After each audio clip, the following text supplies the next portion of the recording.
Zeus est le maître du monde. Il a brisé ses adversaires, même les plus redoutables. Il a vengé sa mère et remporté toutes les guerres. Il règne sans partage, tant sur les mortels que sur l'assemblée des dieux. À son grand conseil, ils sont 12. 12 dieux et déesses. Les dieux de l'Olympe. Mais après avoir conquis le pouvoir, Zeus s'est retrouvé devant un univers sans dessus-dessous, entièrement fracassé. Il a dû en quelque sorte refaçonner le monde, instituer une forme de souveraineté plus mesurée, plus équilibrée. Mais le pouvoir peut-il s'exercer sans cette fièvre qui consume autant le cœur que les corps ? Disons-le d'emblée, Zeus adore séduire. Et c'est précisément en collectionnant les épouses et les maîtresses qu'il va renforcer son propre pouvoir. Zeus se dote des vertus de chacune de ses conquêtes. Et celles qui le connurent en pluie, en taureau ou en cygne, engendrèrent une race de demi-dieux et de héros qui donnèrent leur nom à presque chaque région du monde.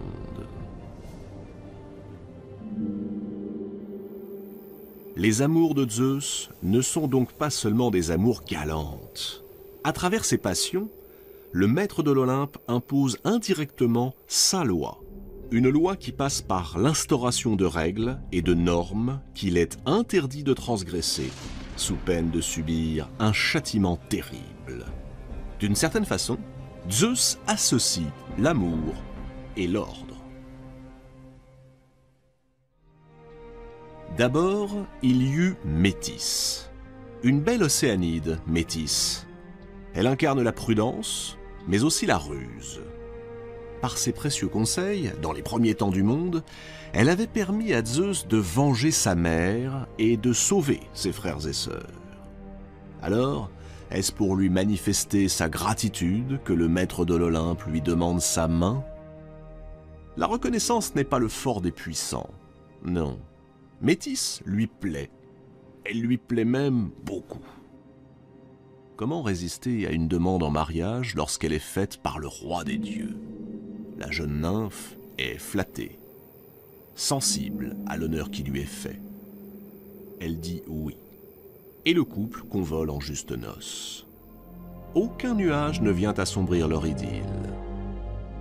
Jusqu'au jour où un oracle apprend à Zeus qu'après lui avoir donné une fille, son épouse lui donnera un garçon, et que plus tard, ce garçon le détrônera, comme lui-même avait détrôné son père, Cronos. On imagine l'émoi du roi des dieux. Alors, pour éviter qu'un tel scénario ne se reproduise, dès que Métis lui annonce qu'elle est enceinte, Zeus lui propose un concours pour le moins original.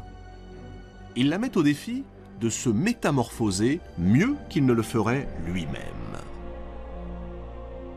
Les métamorphoses sont un jeu courant chez les dieux qui possèdent ce pouvoir de changer de forme au gré de leurs désirs. Métis, pourtant symbole de la prudence, ne se méfie pas. Elle se lance allègrement dans une série de métamorphoses. La voici tour à tour lionne, sanglier, flamme ou encore mouche. Zeus la félicite. C'est bien, mais serais-tu capable de te faire encore plus petite? Prise au jeu, Métis se change à nouveau, et cette fois en goutte d'eau. Zeus applaudit et s'empresse de l'avaler. Mais on n'engloutit pas la déesse de la ruse sans s'attirer de sérieux ennuis. Quelque temps plus tard, Zeus est pris d'un mal de tête si soudain, si violent qu'il lui semble que son crâne va éclater. Affolé, son fils Héphaïstos, dieu des forgerons, accourt. Armé d'une double masse, il assène un grand coup sur le crâne de son père. Miracle! De la tête fendue du roi des dieux surgit la fille que portait Métis, Athéna. Athéna, déesse de la guerre, protectrice des cités. Elle apparaît dans toute sa splendeur, avec son casque et sa lance, déjà prête pour la bataille.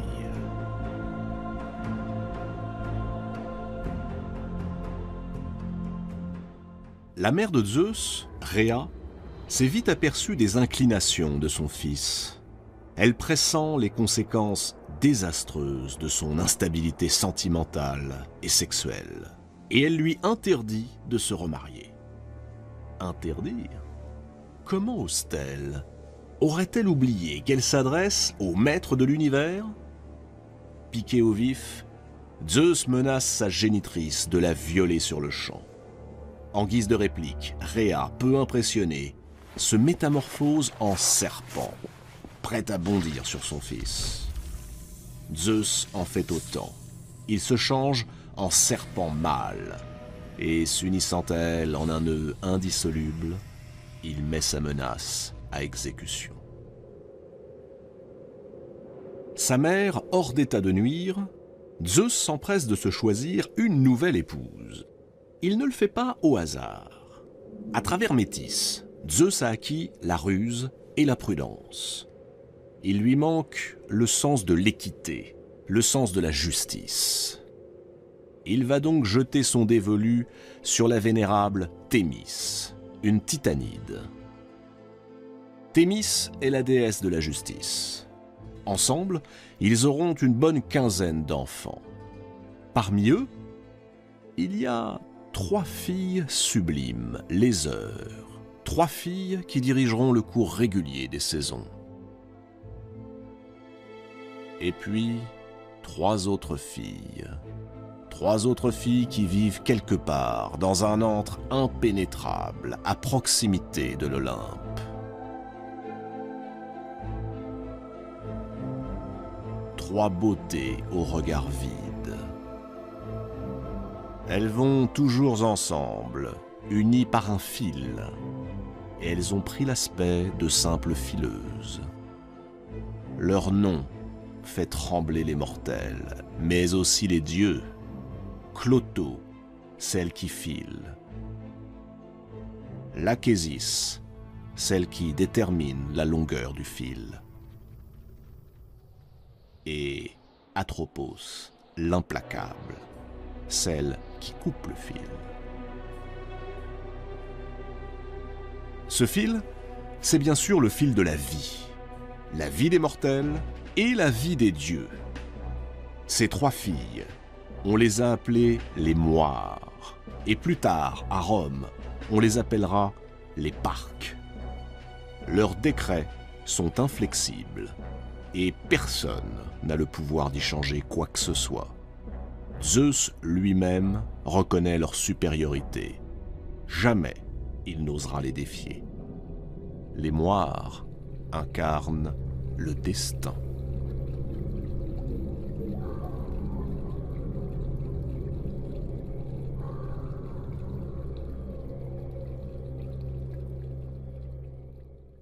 Assez rapidement, Zeus répudie Thémis, tout en la gardant auprès de lui comme une sorte de conseillère. Zeus possède donc déjà la prudence, la ruse et la justice. Mais qu'est-ce qu'un roi sans reine? Cette reine, Zeus va la choisir dans sa propre famille. Et l'inceste étant monnaie courante dans l'univers des dieux, cette 3e épouse de Zeus ne sera autre que sa propre sœur, la déesse Héra. Violente et irascible, jalouse également. Frères et sœurs s'unissent dans le secret sur l'île de Samos. En fait, avec Héra, Zeus fut pris à son propre piège, car Héra a commencé par refuser ses avances. Après avoir tenté à plusieurs reprises de la séduire, en vain, Zeus prend l'apparence d'un jeune oiseau tombé du nid et grelottant de froid. Émue, Héra recueille le petit animal, le prend contre elle et commence à le réchauffer. C'est le moment que choisit Zeus pour reprendre forme et tenter d'abuser d'elle. Loin de se démonter, Héra déclare qu'elle serait prête à se donner à Zeus, mais à la condition qu'il promette de l'épouser. Zeus, tout à son désir, accepte. Et la belle déesse se charge rapidement de lui rappeler son serment. Il faut dire qu'Héra ne manque pas d'atouts, même si sa beauté, dont elle prend grand soin, est un peu stricte. Elle est la déesse aux bras blancs. Irrésistible.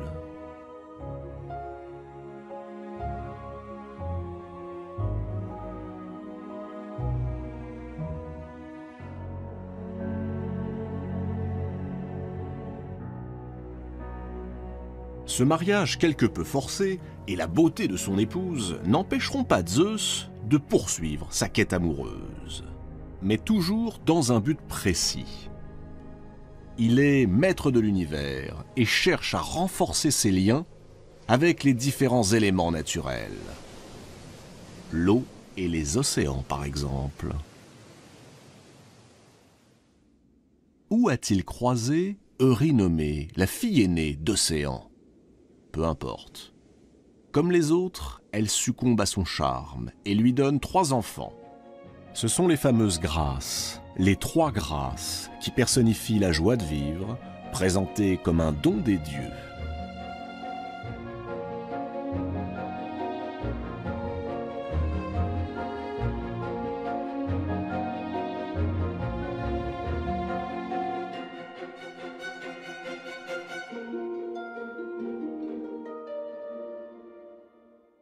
Plus tard, Zeus ne passera pas moins de 9 nuits auprès d'une autre titanide, la belle Mnémosyne, la mémoire, qui lui donnera 9 filles, les muses. Les muses vont symboliser les arts, et chacune se voit attribuer une spécialité, l'éloquence, l'histoire, la poésie, la musique, etc. Les muses partagent leur temps entre l'Olympe, à chanter aux dieux leurs exploits, et le mont Hélicon, où coule, dit-on, une source qui souffle l'inspiration aux poètes. Parmi toutes ces divinités, il en est une dont la beauté est aussi mystérieuse qu'insurpassable. C'est la déesse de la nuit, Leto. Depuis toujours, Zeus la désire. Et il a envie d'un garçon. Il veut un garçon magnifique, un enfant qui serait le dieu de la lumière solaire, le dieu de la musique et de la poésie. C'est la déesse de la nuit qui le lui donnera. A-t-il oublié Héra, son épouse, aussi jalouse que revancharde? Leto est une maîtresse que Zeus honore régulièrement. La voilà bientôt enceinte de jumeaux. Mais la reine de l'Olympe, exaspérée par cette nouvelle incartade de Zeus, lance à la poursuite de la malheureuse Leto un monstre surgi des profondeurs de la terre, le serpent Python. Héra décrète en outre que jamais Leto ne devra trouver de repos là où brille le soleil. Voilà donc la malheureuse obligée d'errer à travers la Grèce, jusqu'à ce que, saisie déjà par les premières douleurs, elle atteigne une petite île de la mer Égée qui veut bien lui donner asile.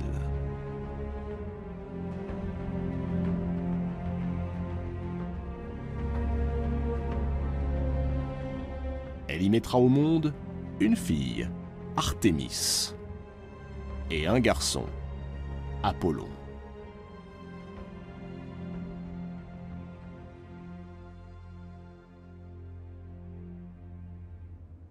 Mais les déesses ne sont pas les seules dont Zeus tombe amoureux. Les femmes mortelles, font également battre le cœur du dieu des dieux. Et c'est un problème. D'abord parce qu'il n'est pas dans l'ordre des choses que dieux et mortels se mélangent.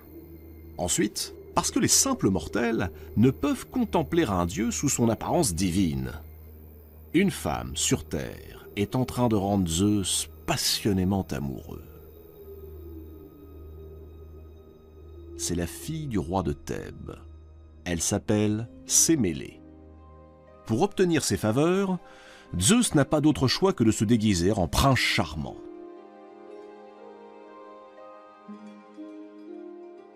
Cette apparence est la seule qui rend la vue des dieux supportable aux humains.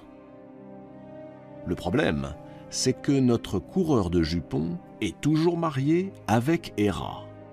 Et celle-ci voit d'un très mauvais œil cette nouvelle liaison qui se noue entre Sémélé et son époux.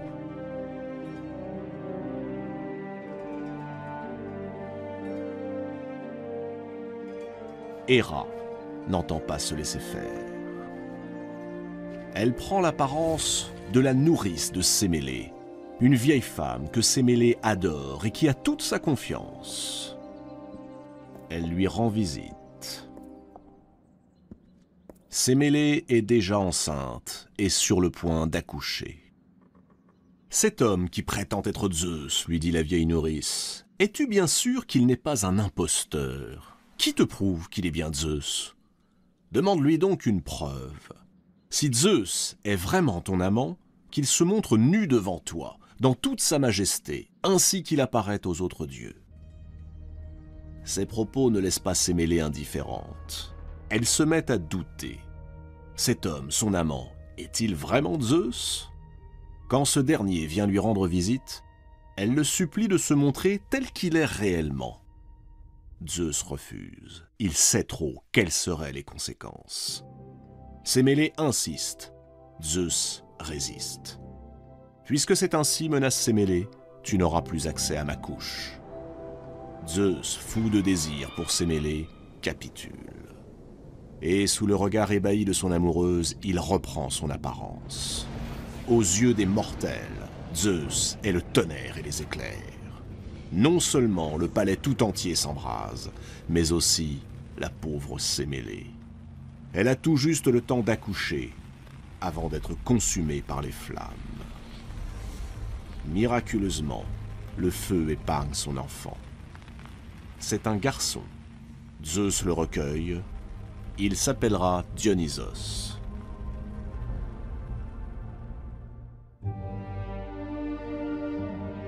Zeus ne peut donc s'unir aux mortels qu'en recourant à d'incroyables stratagèmes. Tantôt aigle, tantôt cygne, ou encore pluie d'or. Il varie les plaisirs et multiplie les transformations amoureuses.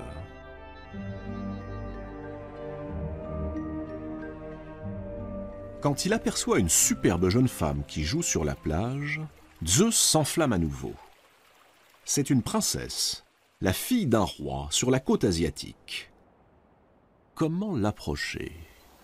Elle mène son troupeau au pâturage. Zeus prend alors l'aspect d'un taureau éblouissant, à la robe couleur de neige, aux muscles du cou saillants, pourvu de cornes plus diaphanes qu'un diamant d'eau pure. Il est tellement attrayant que la belle s'approche pour le caresser. Le taureau, docile, pose son mufle chaud sur son sein, puis se couche à ses pieds. Alors la princesse s'enhardit. Malgré les protestations de ses servantes, elle grimpe sur le dos de l'animal, qui aussitôt se redresse et s'élance vers le rivage. Il galope à toute vitesse au-dessus de la mer et entraîne la malheureuse jusqu'en Crète.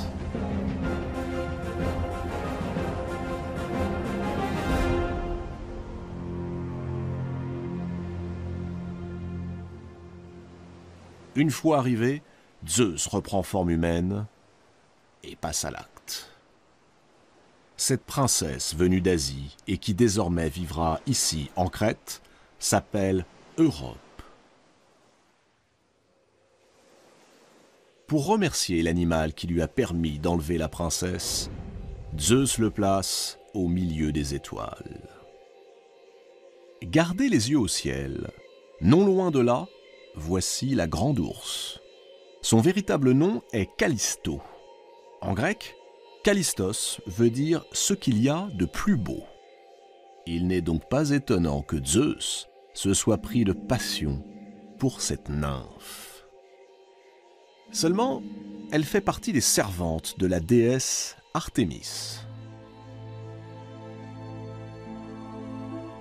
Artémis est la déesse de la chasse, mais aussi la déesse de la virginité. Callisto a donc fait vœu de chasteté. Aucun homme n'est toléré auprès d'elle, ni auprès de ses camarades, les vierges chasseresses.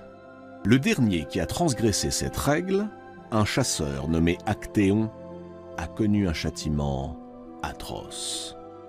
Artémis l'a changé en cerf et l'a fait dévorer par ses propres chiens.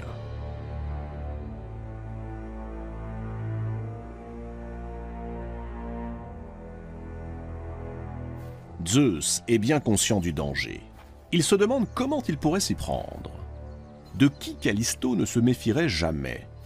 De la déesse qu'elle sert, bien sûr, Artémis elle-même. C'est sous les traits de la chasseresse qu'il se présente à l'élu de son cœur. Il est là, ou plutôt elle. Callisto ne voit que sa maîtresse, qui lui fait les yeux doux et la couvre de caresses voluptueuses. Le corps de Callisto frémit et s'abandonne. Les mois passent. Callisto, stupéfaite, voit son ventre s'arrondir. Comment est-ce possible? Enceinte d'une femme? Callisto ne tarde pas à comprendre qu'elle a été dupée par Zeus. Mais si par malheur Artémis s'en rend compte, c'en est fini d'elle. Terrifiée, elle tente par tous les moyens de dissimuler sa grossesse. Elle se cache, elle porte des vêtements de plus en plus amples, jusqu'au jour où, se baignant dans une rivière, Artémis, la vraie, découvre toute la vérité. Callisto a failli. Peu importe qu'elle ait succombé par la faute d'un dieu ou d'un mortel, elle doit être châtiée. Devant la fureur d'Artémis, inquiet pour l'enfant que porte Callisto, Zeus transforme aussitôt la jeune femme en ours et la cache dans la montagne. Mais c'est sans compter avec les talents d'Artémis. Après tout, n'est-elle pas la déesse de la chasse? Ses attributs ne sont-ils pas l'arc et le carquois? Il ne faut que quelques heures à la déesse pour retrouver Callisto, et sans le moindre état d'âme, lui décocher une flèche en plein cœur. Callisto se meurt.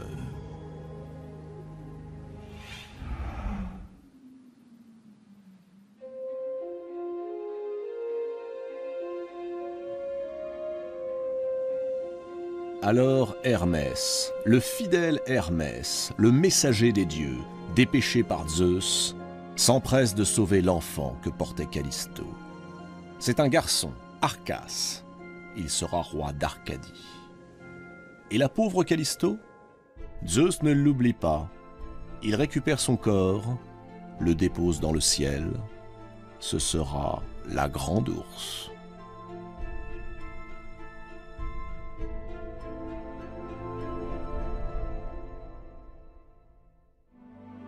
Les conquêtes de Zeus furent innombrables. Chez les déesses, Zeus a cherché les vertus qui lui manquaient. Mais il a aussi passé son temps à chercher la beauté, la seule et simple beauté, pour le plaisir, partout où elle se trouvait, chez les déesses ou chez les mortels. Zeus a beau être le maître de l'Olympe, lorsque l'amour s'en mêle, il ne parvient pas mieux que nous autres mortels à vaincre ses désirs. Il est ce roi des dieux humain, bien trop humain.